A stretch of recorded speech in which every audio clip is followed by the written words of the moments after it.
वक्त गुजरता रहा और आदम अलैहिस्सलाम के 2 बेटे पैदा हुए।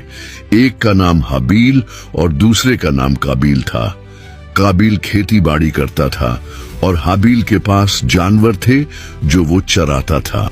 उस दौर में अल्लाह के लिए कुर्बानी की जाती थी और वो इस तरह की जाती थी कि कुर्बानी की चीज को रात के वक्त किसी ऊंची जगह पर रख दिया जाता था और आसमान से एक आग आती थी जो कुर्बानी की चीज को जला देती थी और इस तरह वो कुर्बानी कबूल हो जाती थी।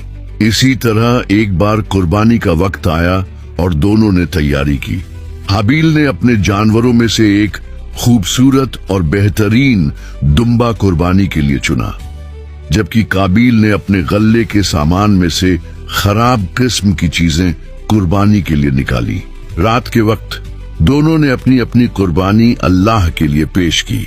आसमान से एक आग निकली जिसने हाबील की कुर्बानी को जला दिया और उसकी कुर्बानी कबूल हो गई, जबकि काबील की कुर्बानी कबूल न हुई, क्योंकि कुर्बानी का मकसद ही यही होता है कि अपनी अच्छी और खूबसूरत चीज अल्लाह की राह में पेश की जाए। और हाबील ने अपनी बेहतरीन चीज अल्लाह के लिए पेश की थी, इसीलिए उसकी कुर्बानी कबूल हो गई। जब काबील ने ये देखा तो वो अपनी तौहीन बर्दाश्त न कर सका और गुस्से में हाबील से बोला कि मैं तुझे कत्ल कर दूंगा। हाबील ने जवाब दिया कि कुर्बानी तो अल्लाह नेक नीयत वाले की ही कबूल करता है। अगर तेरी नीयत नेक नहीं थी तो इसमें मेरा क्या कसूर?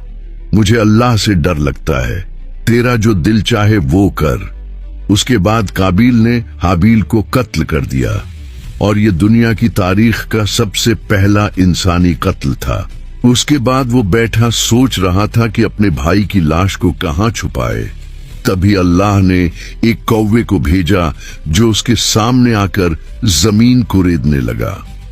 जब काबील ने ये देखा तो उसने भी जमीन को खोदकर हाबील की लाश को दफन कर दिया।